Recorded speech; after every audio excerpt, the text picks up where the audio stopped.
പിതാവിൻ്റെയും പുത്രൻ്റെയും പരിശുദ്ധാത്മാവിൻ്റെയും നാമത്തിൽ ആമേൻ.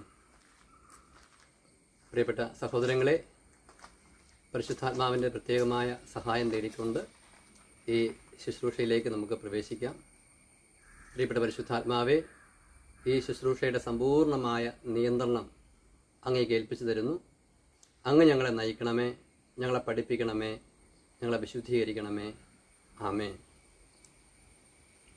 പ്രിയപ്പെട്ടവരെ, വളരെ സങ്കീർണത തോന്നിക്കുന്ന ഒരു വിഷയം സംസാരിക്കാൻ വേണ്ടിയാണ് വന്നിരിക്കുന്നത്. ആനുകാല പ്രസക്തിയുള്ള ഒരു വിഷയമായിട്ട് അനുഭവപ്പെടുന്നതുകൊണ്ടാണ് ഇത് സംസാരിക്കുന്നത്. ഇതുമായി ബന്ധപ്പെട്ട് ഒരു വീഡിയോ ഏതാനും ദിവസങ്ങൾക്ക് മുമ്പ് ചെയ്തിരുന്നു. ഇതുമായി ബന്ധമുള്ളൊരു വീഡിയോയാണ്. ഇതിനോട് ചേർത്ത് അത് അറ്റാച്ച് ചെയ്തേക്കാം. നിങ്ങൾ ഈ ക്ലാസ്സിന് ശേഷമെങ്കിലും ആ വീഡിയോ കാണാൻ ശ്രമിക്കണേ.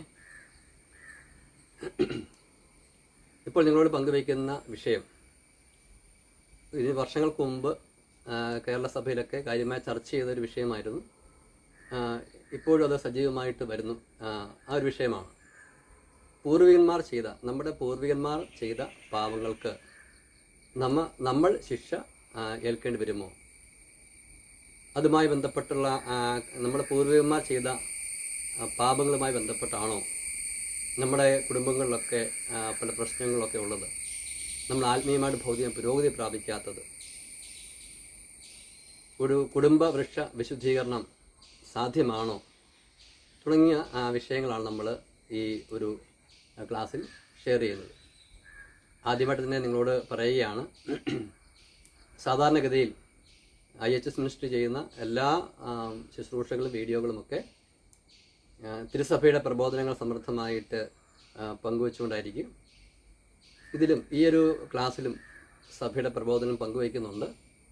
അതുകൂടാതെ തന്നെ കേരള സഭയിലെ പ്രമുഖരായ ദൈവശാസ്ത്രജ്ഞന്മാരോട് ഈ വിഷയത്തെക്കുറിച്ച് സംസാരിച്ചതിന് ശേഷമാണ് നിങ്ങളോട് ഈ വിഷയം സംസാരിക്കുന്നത്.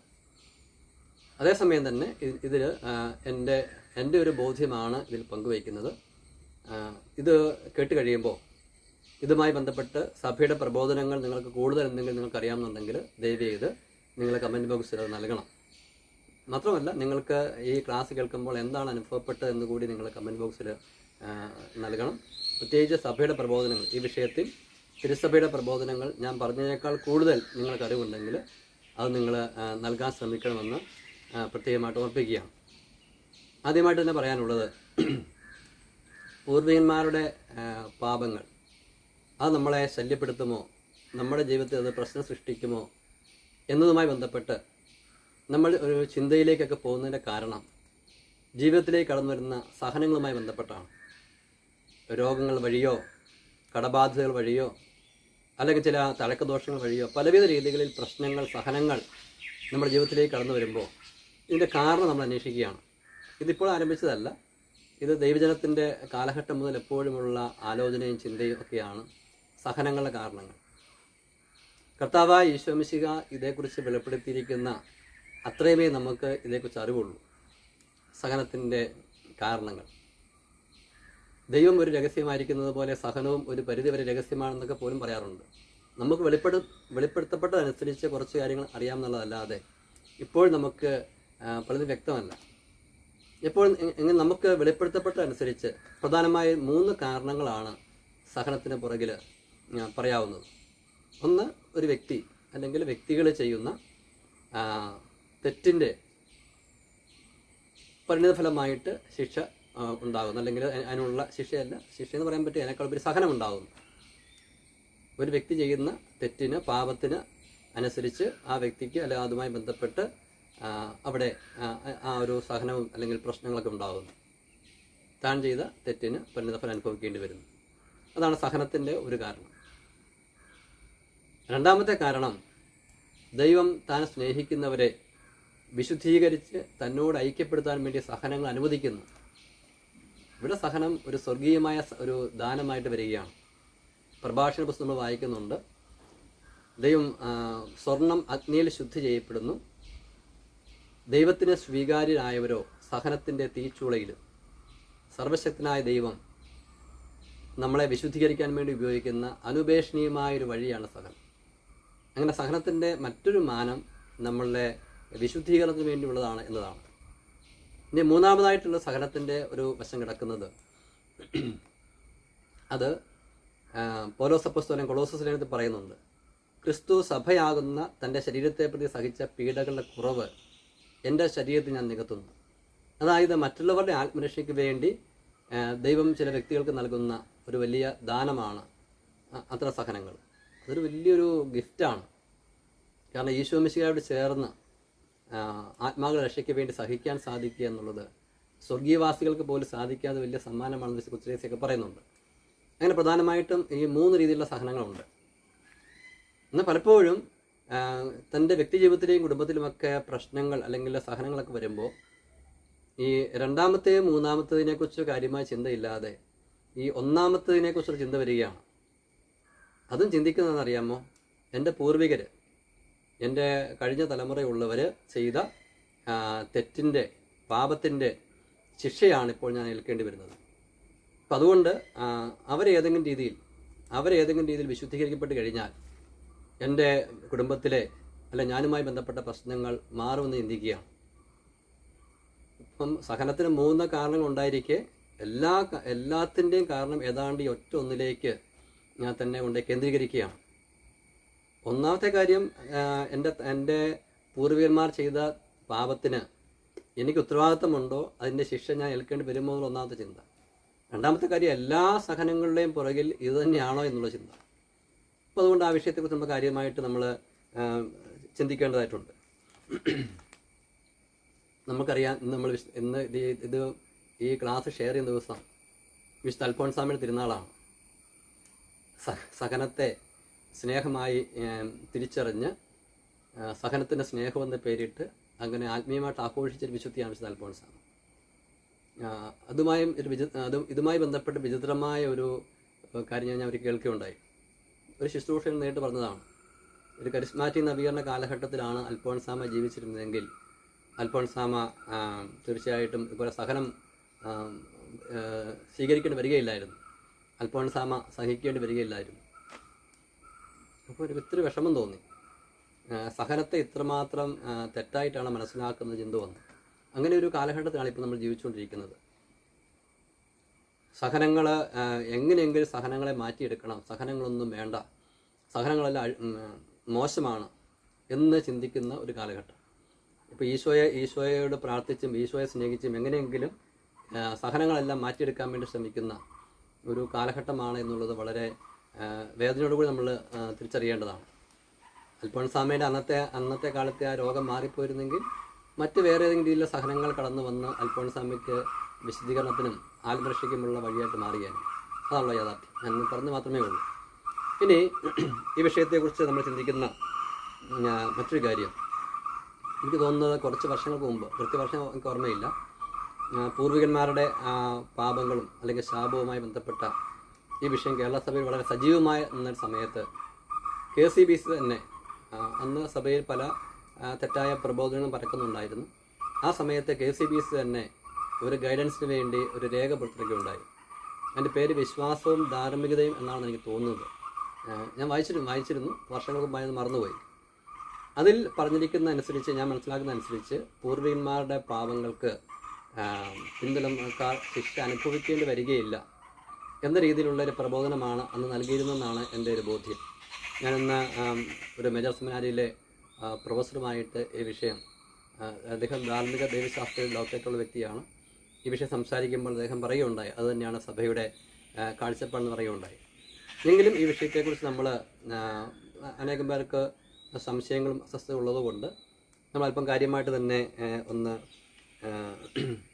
സംസാരിക്കാൻ തീരുമാനിക്കുകയാണ്. ചിലരുടെ സംശയം കിടക്കുന്നത് നിയമാവർത്തന പുസ്തകം 5-ാം അധ്യായത്തിൻ്റെ 9-ാമത്തെ വചനത്തിൽ തെറ്റ് ചെയ്യുന്നവരെ അടുത്ത തലമുറകളിൽ മക്കളെയൊക്കെ താൻ ശിക്ഷിക്കും എന്ന് ദൈവം പറയുന്നതായിട്ടുള്ള വചനം അതിൽ വായിച്ചിട്ടാണ് ചെല്ല് പറയുന്നത്. അങ്ങനെ പഴയ നിയമത്തിൽ പറഞ്ഞിട്ടുണ്ടല്ലോ, തെറ്റ് ചെയ്യുന്നവരെ അടുത്ത തലമുറകളിലേക്ക് ദൈവം ശിക്ഷിക്കുമെന്ന് തന്നെ പറഞ്ഞിട്ടുണ്ടല്ലോ എന്ന് നമ്മൾ ഈ വചനം വായിച്ചിട്ട് പറയുകയാണ്. അപ്പോൾ ഒന്നാമതായിട്ട് നമ്മൾ ചിന്തിക്കേണ്ടത്, പഴയ നിയമ പുസ്തകങ്ങളെല്ലാം നമ്മൾ വ്യാഖ്യാനിക്കേണ്ടതും മനസ്സിലാക്കേണ്ടതും പുതിയ നിയമത്തിൻ്റെ ഈശോ മിശിഹായിൽ കൂടി വെളിപ്പെടുത്തപ്പെട്ട ആ ദൈവിക സത്യങ്ങളുടെ വെളിച്ചത്തിലാണ്. അത് വ്യാഖ്യാനിച്ച് നൽകുന്ന സഭയുടെ പ്രബോധനങ്ങളുടെ അടിസ്ഥാനത്തിലാണ്. അല്ല, നമുക്കറിയാം വിശുദ്ധ ബൈബിള് അതിൻ്റെ ഏതെങ്കിലും ഭാഗമോ മുഴുവനോ പോലും സ്വന്തമായിട്ട് വ്യാഖ്യാനിക്കാൻ ആർക്കും അവകാശമില്ല. അതിന് ഒരു പൊതുവായ സന്ദേശത്തിൻ്റെ അടിസ്ഥാനത്തിൽ തിരുസഭ വ്യാഖ്യാനിച്ച് നൽകുന്ന രീതിയിലാണ് നമ്മൾ മനസ്സിലാക്കേണ്ടത്. അപ്പോൾ ഈ ഒരു ഒറ്റപ്പെട്ട വചനം എടുത്തുകൊണ്ട് നമുക്ക് ഒരു വിഷയം ഉണ്ടാക്കിയെടുക്കാൻ പറ്റുകയില്ല. ഇനി അങ്ങനെ നമ്മൾ എടുക്കുകയാണെങ്കിൽ ഒരു മറുവാദം വരുന്നത് എസെക്കിയേൽ പ്രവാചന പുസ്തകം 18-ാം അധ്യായത്തിന് 20-ാമത്തെ വചനത്തിലും ജെറമ്യ 31-ാം അധ്യായം 29-30 വചനങ്ങളിലും അവിടെ ദൈവം പറയുന്നുണ്ട്, പിതാക്കന്മാരുടെ തെറ്റുകൾക്ക് മക്കളെ ശിക്ഷിക്കുകയില്ല. എന്നപ്പം നമ്മൾ അത് നിയമാവർത്തനം ആദ്യം പറഞ്ഞതല്ലേ, എസെക്കിയേലും ജെറമ്യയൊക്കെ പിന്നീട് വരുന്നതല്ലേ. അപ്പോൾ അത് പറഞ്ഞതല്ലേ നമ്മൾ സ്വീകരിക്കേണ്ടത്. ഇവിടെയും ഇങ്ങനെ അപ്പം ചോദിക്കുക, എന്തുകൊണ്ടാണ് ആദ്യം അങ്ങനെ പറഞ്ഞിട്ട് പിന്നീട് ഇങ്ങനെ പറഞ്ഞത്? ഇതേക്കുറിച്ച് ദൈവശാസ്ത്രജ്ഞന്മാർ പറയുന്നൊരു കാര്യം, സഭ മനസ്സിലാക്കുന്നൊരു കാര്യം, ദൈവം തന്നെക്കുറിച്ചുള്ള വെളിപ്പെടുത്തലുകൾ പടിപടിയായിട്ടാണ് തൻ്റെ ജനത്തിന് നൽകിയത്. നിയമാവർത്തന പുസ്തകമൊക്കെ അതിൻ്റെ ആദ്യഘട്ടമാണല്ലോ.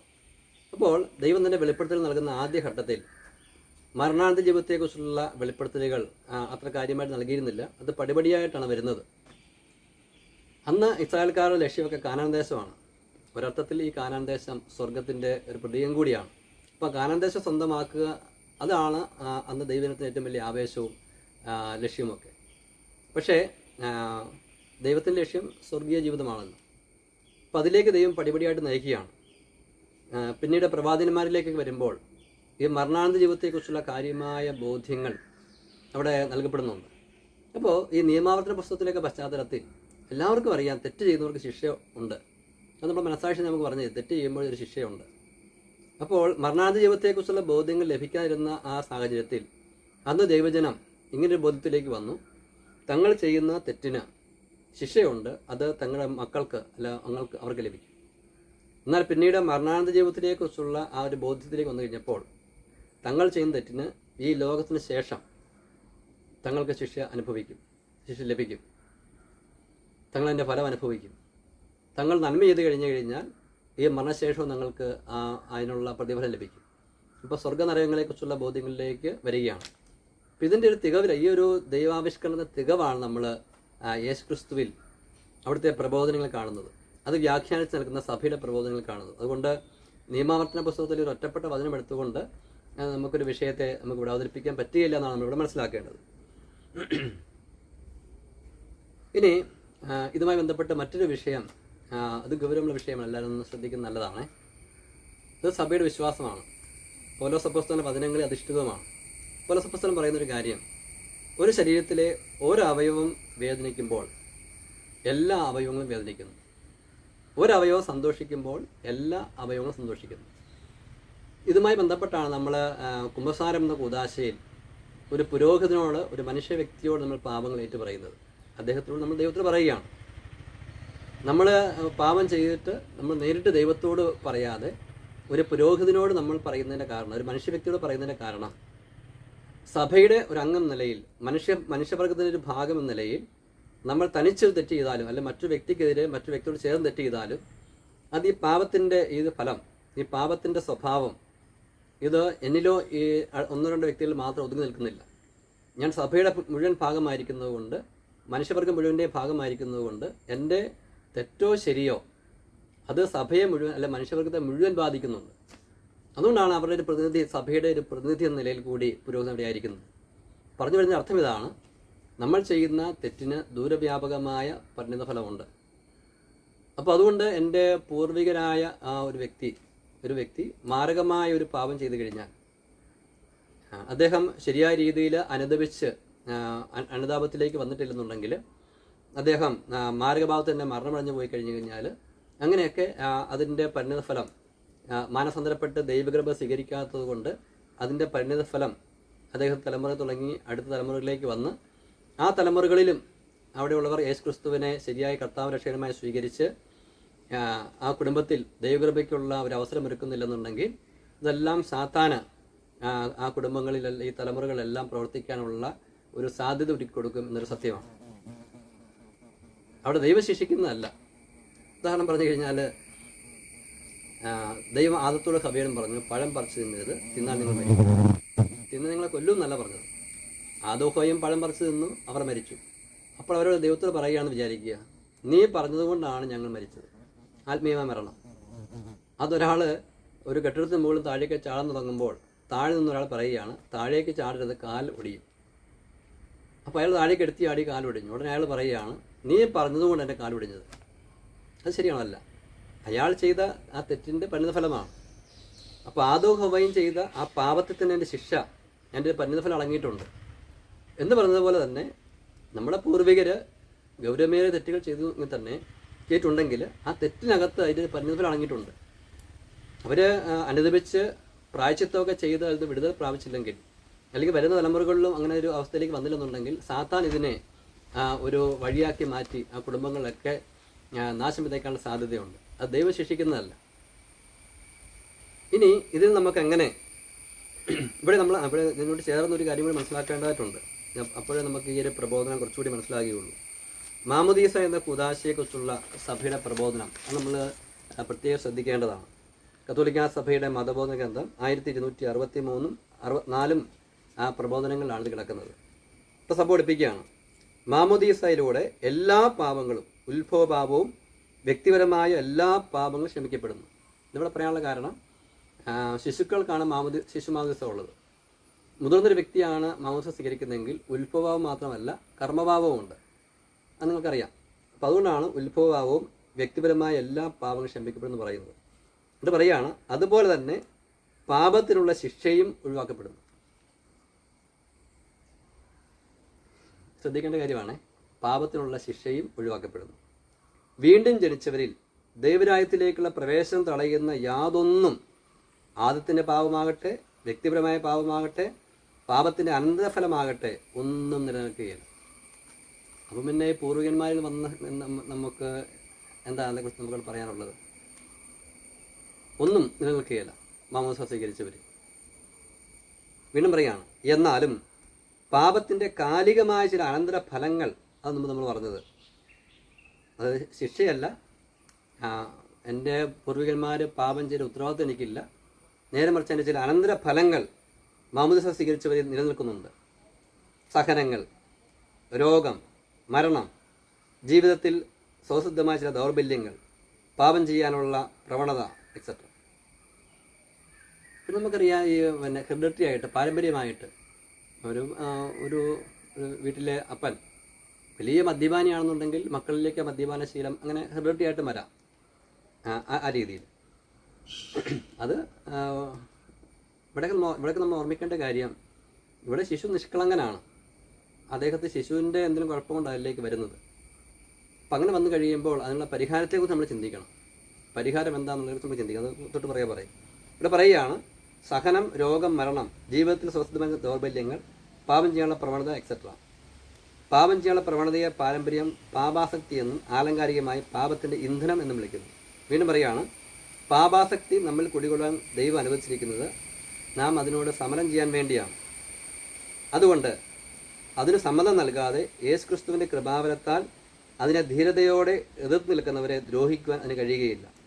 യഥാർത്ഥത്തിൽ നിയമാനുസൃത മത്സരിക്കാത്ത ആർക്കും കിരീടം ലഭിക്കുകയില്ല എന്ന് പറഞ്ഞു കഴിഞ്ഞാൽ, മാമോദീസയ്ക്ക് ശേഷം നമ്മൾ എന്തെങ്കിലുമൊക്കെ കാര്യങ്ങൾ, സഹനങ്ങളോ അല്ലെങ്കിൽ രോഗവുമായി ബന്ധപ്പെട്ട കാര്യങ്ങൾ ദൈവം അനുവദിക്കുന്നുണ്ടെങ്കിൽ, അല്ല നമ്മൾ നേരത്തെ പറഞ്ഞതുപോലെ നമ്മളുടെ വിശുദ്ധീകരണത്തിലൂടെ ദൈവത്തോട് ഐക്യപ്പെടാൻ വേണ്ടിയാണ്.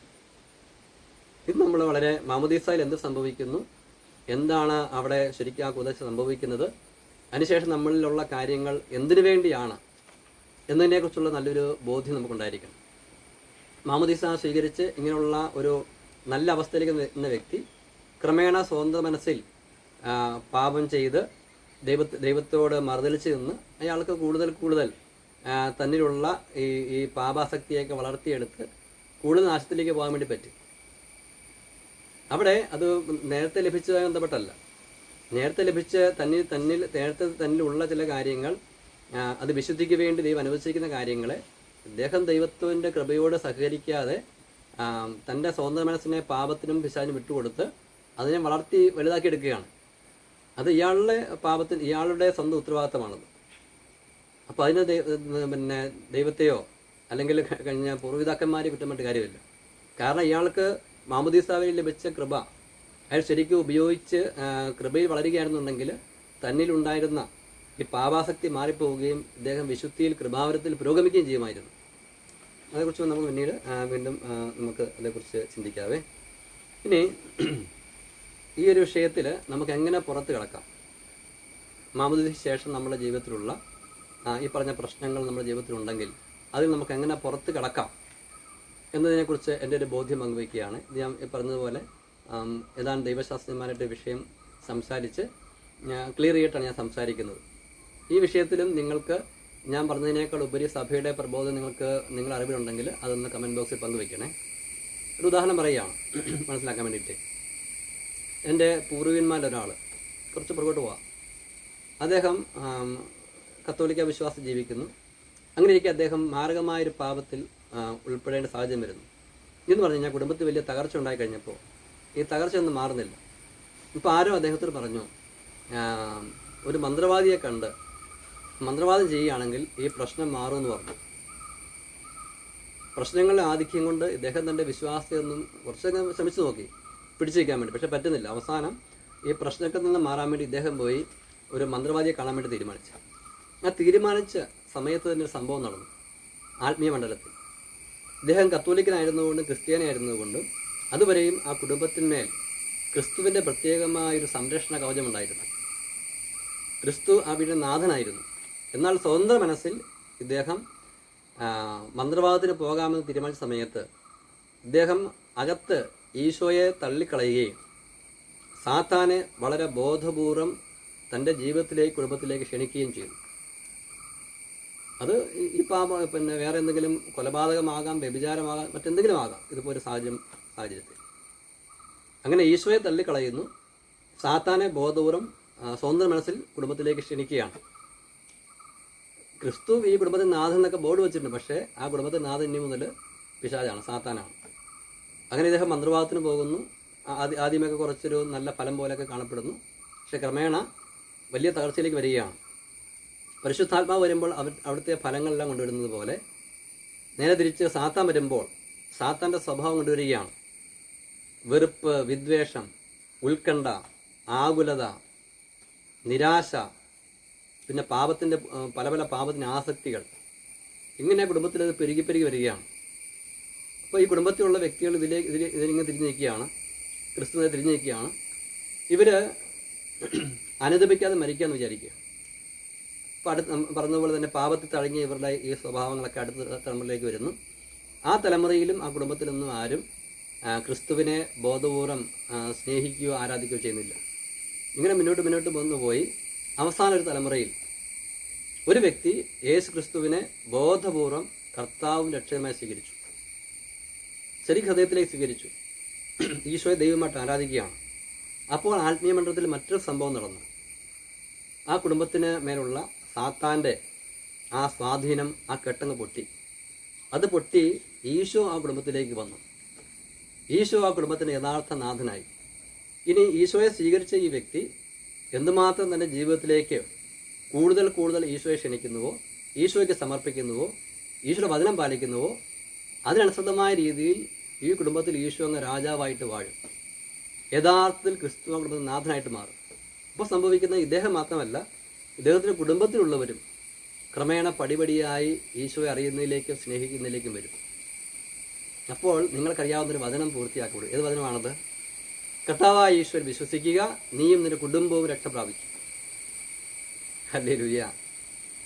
ഇദ്ദേഹത്തിന് കുറച്ച് തലമുറകളായിട്ട് എന്തെല്ലാം പ്രശ്നങ്ങൾ ഈ കുടുംബത്തിലേക്ക് വന്നുവോ അതെല്ലാം യേശു ക്രിസ്തുവിനെ, എല്ലാ ശാപങ്ങളും പാപങ്ങളും ഏറ്റെടുത്ത യേശു ക്രിസ്തുവിനെ ഈ വ്യക്തി ബോധപൂർവ്വം സ്വീകരിക്കുന്ന സമയത്ത് അവിടെ കട്ടിയപ്പെടുകയാണ്. ഇത് ഞാൻ വെറുതെ പറയുന്നതല്ല. വർഷങ്ങൾക്ക് മുമ്പ്, ഒരു 10-20 വർഷത്തിന് മുമ്പ്, ഏതാണ്ട് 30 വർഷത്തിനടുത്ത് മുമ്പ് ഞാൻ ഈശോയെ കർത്താവ് രക്ഷകനുമായി സ്വീകരിക്കുന്ന സമയത്ത് എൻ്റെ കുടുംബത്തിൽ എൻ്റെ അമ്മയടക്കം 3 പേർ മാനസിക രോഗികളായി തകർച്ചയുടെ പടുകുഴി കിടക്കുന്ന സമയത്താണ് ഞാൻ ഈശോയെ കർത്താവ് രക്ഷകനുമായി ഉള്ളിലേക്ക് സ്വീകരിക്കുന്നത്. ആദ്യം ഒരു കരിസ്മാറ്റിക് ധ്യാനം കൂടി അങ്ങനെ ഈശോയുടെ സ്നേഹത്തിലേക്ക് ആരംഭിച്ചു. പിന്നെ വിശുദ്ധ ഫ്രാൻസിസ് പുണ്യവാള ജീവചരിത്രം വായിച്ച് ഈശോയ്ക്ക് ജീവിതം പൂർണ്ണമായി സമർപ്പിക്കാനുള്ള ഒരു അവസ്ഥയിലേക്ക് ഒരു കൃപ എനിക്ക് ലഭിക്കുകയാണ്. ശരിക്കും ഭ്രാന്താലമേ കരുതപ്പെട്ടിരുന്ന, ഞങ്ങൾ നാട്ടിലുള്ളവർക്കെല്ലാം വെറുപ്പും ഒരു അസ്വസ്ഥ ജനിപ്പിച്ചിരുന്ന, ആർക്കും തന്നെ യാതൊരു വീട്ടിലേക്ക് വരാൻ പോലും താല്പര്യമില്ലാതിരുന്നു. നാട്ടുകാരും ബന്ധുക്കളുമൊക്കെ അങ്ങനെ അകന്നു മാറി കണ്ടിരുന്ന ഒരവസ്ഥയിലാണ് ഞാൻ ഈശോയെ അറിയുന്നത്. ഈശോയുടെ കൂടെ വർഷങ്ങൾ പിന്നിട്ട് കഴിഞ്ഞപ്പോൾ ഒരുപക്ഷെ ആ നാട്ടിലെ ഏറ്റവും സമാധാനമുള്ള ഒരു കുടുംബത്തിൻ്റെ ലെവലിലേക്ക്, എല്ലാവരും മാനിക്കുന്ന ഒരു കുടുംബ ലെവലിലേക്ക്, ആ ദേശം തന്നെ ഒരുപക്ഷെ ഞാനുമായി ബന്ധപ്പെട്ട് പുറത്ത് അറിയുന്ന ലെവലിലേക്ക് ഈശോ കാര്യങ്ങൾ എത്തിച്ചു. കഠിന രോഗാവസ്ഥയിലായിരുന്നുള്ള രോഗങ്ങളൊക്കെ അങ്ങ് മാറി, ആ ലെവലിൽ നിന്നൊക്കെ അങ്ങ് വിട്ടു മാറിയിട്ട് എന്തുമാത്രം വ്യത്യാസപ്പെട്ടു. ഇന്ന് അങ്ങനെയുള്ളൊരു കുടുംബമായിരുന്നു എൻ്റെ കുടുംബമെന്ന് ഞാൻ പറഞ്ഞ് ഫലിപ്പിച്ചാൽ മാത്രമേ മറ്റുള്ളവർക്ക് മനസ്സിലാവുകയുള്ളൂ. എന്ന് മാത്രമല്ല, ഞാൻ ജനിച്ചു വളർന്ന ഭ്രാന്താലയം പോലെ കരുതപ്പെട്ടിരുന്ന വീട് പിന്നീട് ഒരു പ്രാർത്ഥനയിലേക്കൊക്കെ അതിന് വേണ്ടി മാറ്റിയെടുത്തു.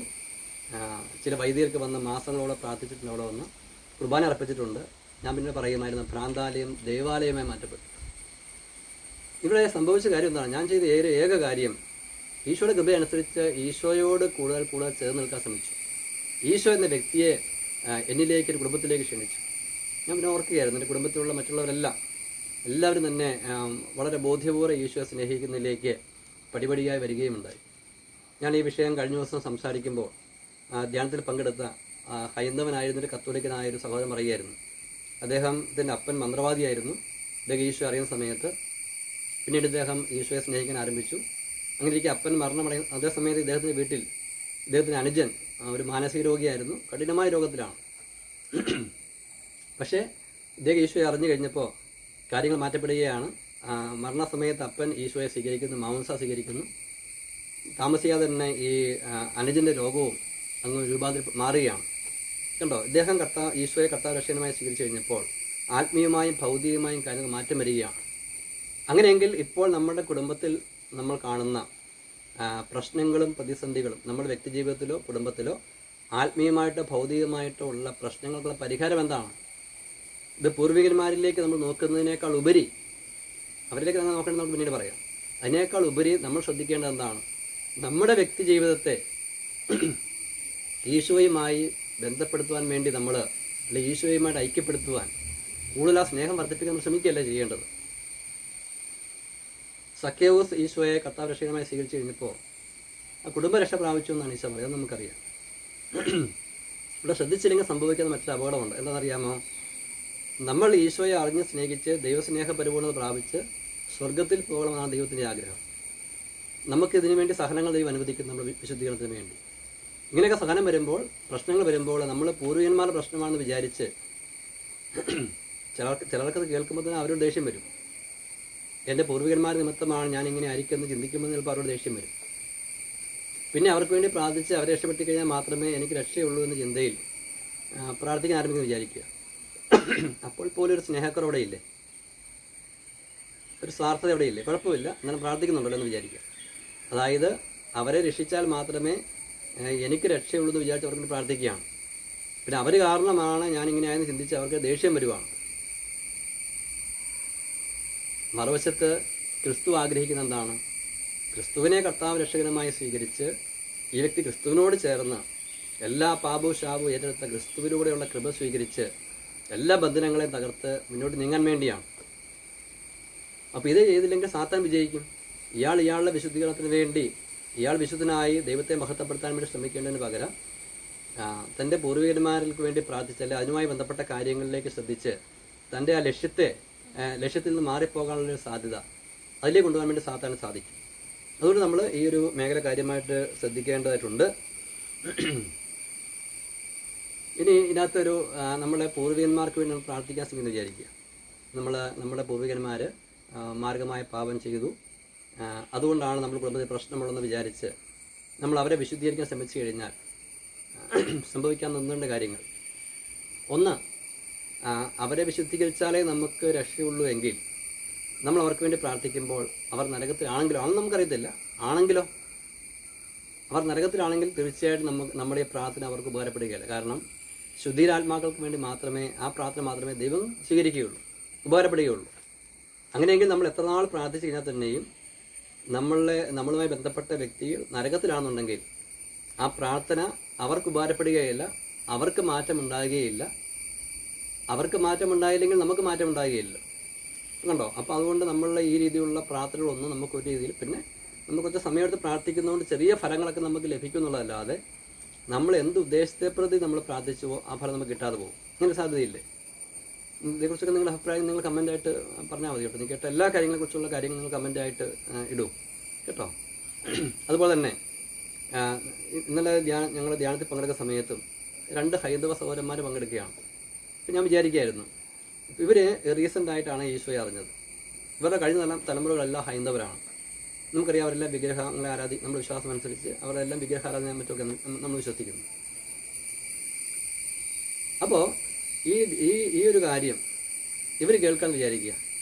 അതായത് എൻ്റെ കഴിഞ്ഞകാല തലമുറയിൽപ്പെട്ടവരെല്ലാം ഇങ്ങനെയൊക്കെയുള്ള പാവങ്ങൾ ചെയ്തിട്ടുണ്ട്, അതുകൊണ്ടാണ് എൻ്റെ കുടുംബത്തിൽ പ്രശ്നമുള്ളത്. അപ്പോൾ ഇവർ ചിന്തിക്കുമ്പോൾ ഇതൊന്ന് മാറ്റിയെടുക്കും. കാരണം തലമുറക്കാർ മുഴുവൻ ഹൈന്ദവരാണ് അല്ലെങ്കിൽ മറ്റ് മതസ്ഥരാണെന്ന് വിചാരിക്കുക. ഇങ്ങനെ വിചാരിക്കാറ് അവരുടെ പ്രശ്നം കൊണ്ടാണ് നമ്മൾക്ക് പ്രശ്നം എന്ന് വിചാരിക്കുകയാണെന്ന് ഞാൻ പറഞ്ഞത്. ഇവരെന്ത് വിചാരിക്കും? ഒരു രക്ഷയില്ല, ഇതിനേക്കാൾ ഭേദം മറ്റേ തന്നെയായിരുന്നു, ഇത് അറിയാതിരിക്കുകയായിരുന്നു. ഇതെല്ലാം ശുദ്ധീകരിച്ചെടുക്കും? അവരെ എന്ന് രക്ഷപ്പെടുത്തി ഞാനെന്ന് രക്ഷപ്പെടും? ഒരു വലിയൊരു ഭാരമായിട്ട് അനുഭവപ്പെടുകയല്ലേ ഈ ഒരു കാഴ്ചപ്പാട്.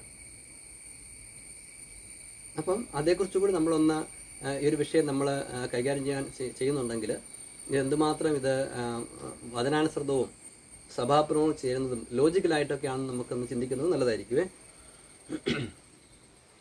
അപ്പം ഈ വിഷയത്തിൽ കേട്ടോ, ഈ വിഷയത്തിൽ നിങ്ങൾക്ക് എന്തെങ്കിലും സഭാപ്രബോധനങ്ങൾ പറയാനുണ്ടെങ്കിൽ അല്ലെങ്കിൽ കാഴ്ചപ്പാടുണ്ടെങ്കിൽ നിങ്ങൾ കമൻ്റായിട്ട് രേഖപ്പെടുത്തണേ. ഇനി ഇതിനകത്ത് നമുക്ക് ചെയ്യാൻ പറ്റുന്നൊരു കാര്യം, തീർച്ചയായിട്ടും നമ്മൾ മരിച്ചുപോയ എല്ലാവർക്കും വേണ്ടി പ്രാർത്ഥിക്കണം. എല്ലാവരും പ്രാർത്ഥിക്കണം.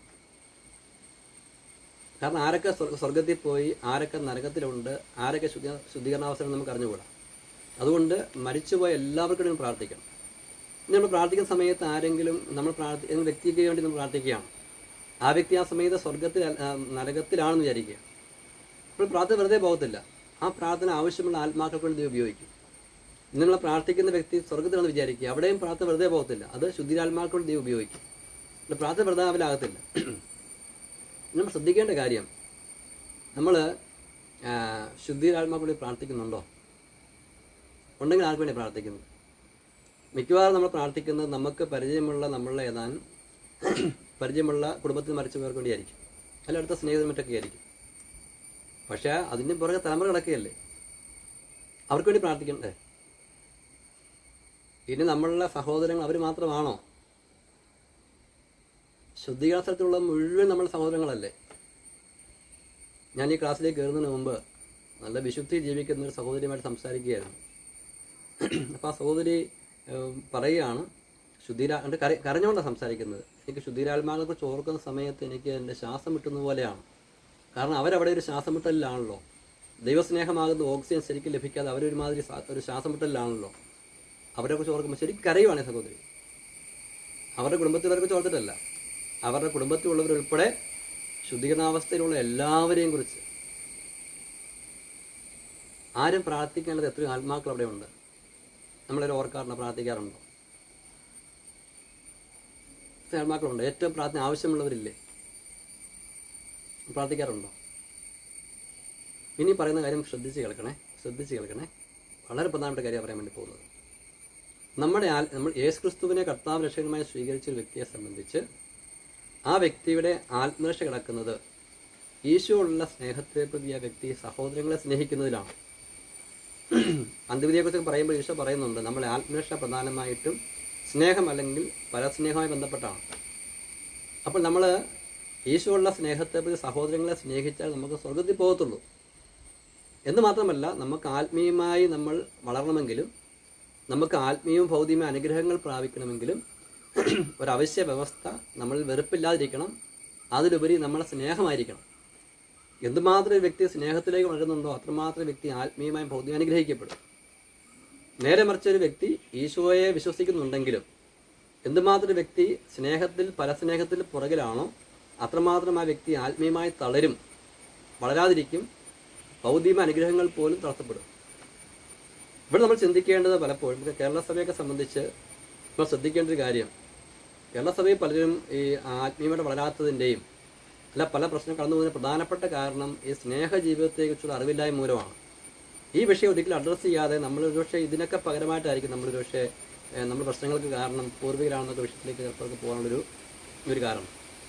എന്തായാലും നമ്മൾ പരസ്പര സ്നേഹത്തിലേക്ക് വരണം. നമ്മൾ ആരെയൊക്കെയാണ് സ്നേഹിക്കേണ്ടത്?